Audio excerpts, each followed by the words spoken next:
ये जानना बहुत ही जरूरी है क्योंकि जब आपके मोबाइल नाम की तिजोरी की चाबी आपका फिंगरप्रिंट या फेस आईडी है तो ये चाबी किस किस के पास है ये जानना आपके लिए बहुत ही जरूरी है। क्या कभी आपने सोचा है अगर गहरी नींद में सो रहे हो तो क्या कोई आपका हाथ पकड़कर आपका फोन अनलॉक कर सकता है,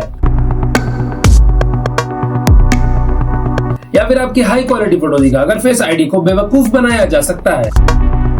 आजकल हमारे फोन में बैंक डिटेल्स से लेकर पर्सनल चैट्स तक सब कुछ होता है और इसे अनलॉक करने की चाबी या तो आपका चेहरा है या तो आपकी उंगली। लेकिन ये टेक्नोलॉजी काम कैसे करती है और साथ ही कुछ जरूरी सवाल जो आपके मन में भी चल रहा है। क्या सैमसंग का अल्ट्रासोनिक सेंसर एप्पल के फेस आईडी से ज्यादा सेफ है और क्या कंपनी के पास आपका फिंगरप्रिंट या फेस आईडी सेफ होता है, ये जानना बहुत ही जरूरी है क्योंकि जब आपके मोबाइल नाम की तिजोरी की चाबी आपका फिंगरप्रिंट या फेस आईडी है तो ये चाबी किस किस के पास है ये जानना आपके लिए बहुत ही जरूरी है। हेलो दोस्तों, वेलकम बैक टू टेक काबिज। आज हम फोन के अंदर घुसेंगे और समझेंगे बायोमेट्रिक सिक्योरिटी का पूरा सच। इन सवालों के जवाब ढूंढने के लिए पहले बेसिक समझते हैं। सबसे पहले बात करते हैं फिंगरप्रिंट की। मार्केट में मेनली 3 तरह के सेंसर होते हैं और सबसे कॉमन है ऑप्टिकल स्कैनर। ये बेसिकली एक पुराने जमाने का कैमरा है जो स्क्रीन के नीचे छुपा होता है। जब आप स्क्रीन पर उंगली रखते हैं तो वहां तेज लाइट जलती है, देखा है ना। वो लाइट आपकी उंगली की लाइंस, ये उभरी हुई लाइंस और गड्ढे की 2D फोटो खींचती है।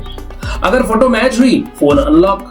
प्रॉब्लम यह है कि ये सिर्फ 2D फोटो लेता है तो इसको कभी भी एक हाई क्वालिटी फोटो से फूल किया जा सकता है। ये फास्ट तो है पर सबसे सिक्योर नहीं। दूसरा है कैपेसिटिव स्कैनर। ये आपके पुराने फोन के पीछे या साइड बटन में मिलता है। इसमें टाइनी कैपेसिटर्स होते हैं जो बेसिकली इलेक्ट्रिसिटी स्टोर करते हैं। हमारी बॉडी में थोड़ी इलेक्ट्रिसिटी होती है। जब आपका फिंगर स्कैनर को छूता है तो उभरी हुई लाइंस करंट पास करती हैं। ये उभरी हुई जो लाइंस है ये करंट को पास करती हैं, लेकिन जो गैप्स हैं वो नहीं करते। इससे परफेक्ट फिंगरप्रिंट का मैप बनता है। ये ऑप्टिकल से ज्यादा सिक्योर है क्योंकि ये फोटो से अनलॉक नहीं होगा। इसको असली स्किन चाहिए जो करंट पास कर सके। तीसरा और सबसे एडवांस अल्ट्रासोनिक स्कैनर, ये फ्लैगशिप फोन में आता है। ये लाइट या कैमरा यूज नहीं करता, ये यूज करता है साउंड यानी कि आवाज। ये sensor high frequency sound waves फेंकता है जो आपकी उंगली से टकराकर वापस आती है।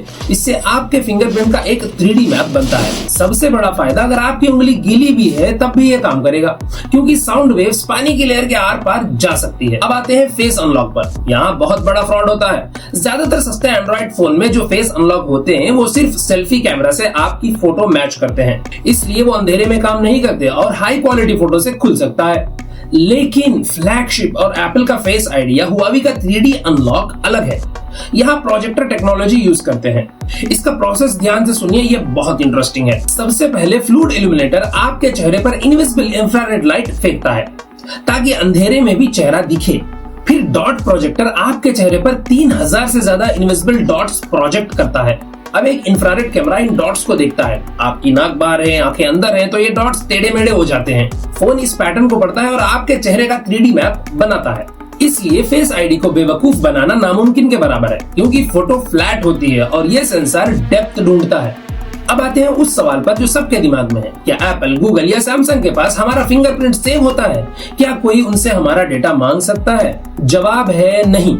जब आप पहली बार फिंगरप्रिंट सेट करते हैं तो फोन उस इमेज को सेव नहीं करता, वो उस इमेज को एक मैथमेटिकल कोड में कन्वर्ट करता है और फोन के प्रोसेसर के एक अलग हिस्से में लॉक कर देता है, ना कि आपके फोन मेमोरी में, जिसे सिक्योर एन्क्लेव कहते हैं। जब आप अनलॉक करते हैं तो सेंसर नया स्कैन कोड को पुराने कोड से मैच करता है। ये डेटा कभी भी इंटरनेट पर अपलोड नहीं होता और ना ही नॉर्मल एप्स इसे पढ़ सकते हैं, तो आप सेफ हैं। वीडियो खत्म करने से पहले कुछ सवाल जो अभी भी आपके मन में घूम रहे हैं। पहला सवाल, अगर मेरा कोई जुड़वा भाई आइडेंटिकल ट्विन है तो क्या वो मेरा आईफोन खोल लेगा? थोड़ा शॉकिंग है पर जवाब है हाँ, ये पॉसिबल है। एप्पल खुद मानता है कि वैसे तो फेस आईडी का एरर रेट 10 लाख में 1 है, लेकिन आइडेंटिकल ट्विन और 13 साल से छोटे बच्चों के केस में ये फेल हो सकता है क्योंकि उनका बोन स्ट्रक्चर और फीचर्स इतने सेम होते हैं कि 3D मैप कंफ्यूज हो जाता है। तो अगर आपका जुड़वा भाई है तो आप कोई दूसरा अनलॉक पैटर्न यूज करें, ज्यादा बेहतर होगा। दूसरा सवाल, अगर मैं सो रहा हूँ और कोई मेरा फोन मेरे चेहरे के सामने लाए तो क्या मेरा फोन खुल जाएगा? जवाब है नहीं, ये पॉसिबल नहीं है। बाय डिफॉल्ट फेस आईडी में एक फीचर होता है, रिक्वायर अटेंशन। फोन का कैमरा सिर्फ चेहरा नहीं ढूंढता, वो आपकी आंखें ढूंढता है। जब तक आपकी आंखें खुली नहीं होंगी और आप फोन की तरफ नहीं देख रहे होंगे, फोन अनलॉक नहीं होगा। तो बेफिक्र होकर सोएं। एक और इंटरेस्टिंग सवाल, लेकिन उससे पहले आप बताइए कि आप फोन में कौन सा अनलॉक यूज करते हो। और मुझे पता है हमारी वीडियोस में अभी कुछ इंप्रूवमेंट्स की जरूरत है। अगर आप चाहते हैं कि हम अपनी वीडियोस को इंप्रूव करें और ऐसी वीडियोस आती रहें, तो आप सब्सक्राइब करके हमें मोटिवेट कर सकते हैं। अब आते हैं वीडियो के आखिरी सवाल पर। हम कभी चश्मा पहन लेते हैं, कभी दाढ़ी आ जाती है चेहरे पर, कभी मेकअप में होते हैं और कभी सोकर उठते हैं तो किसी दूसरे ही ग्रह के प्राणी लगते हैं। तो क्या ऐसे में फेस आईडी कंफ्यूज हो सकता है? जवाब है नहीं, कंफ्यूज नहीं होगा, क्योंकि जब भी फेस आईडी आपके चेहरे को स्कैन करता है तो 90% डेटा मैच करता है और 10% नए डेटा को ऐड करता रहता है हर बार। क्योंकि आप रोज फोन यूज कर रहे हो तो रोज हो रहे थोड़े थोड़े बदलाव को आपका फोन ऐड करता रहता है। आई होप ये वीडियो आपको इन्फॉर्मेटिव लगा होगा। लाइक शेयर सब्सक्राइब करना ना भूले। मिलेंगे नेक्स्ट वीडियो में brothers and sisters. Take care, see you soon, have a good day.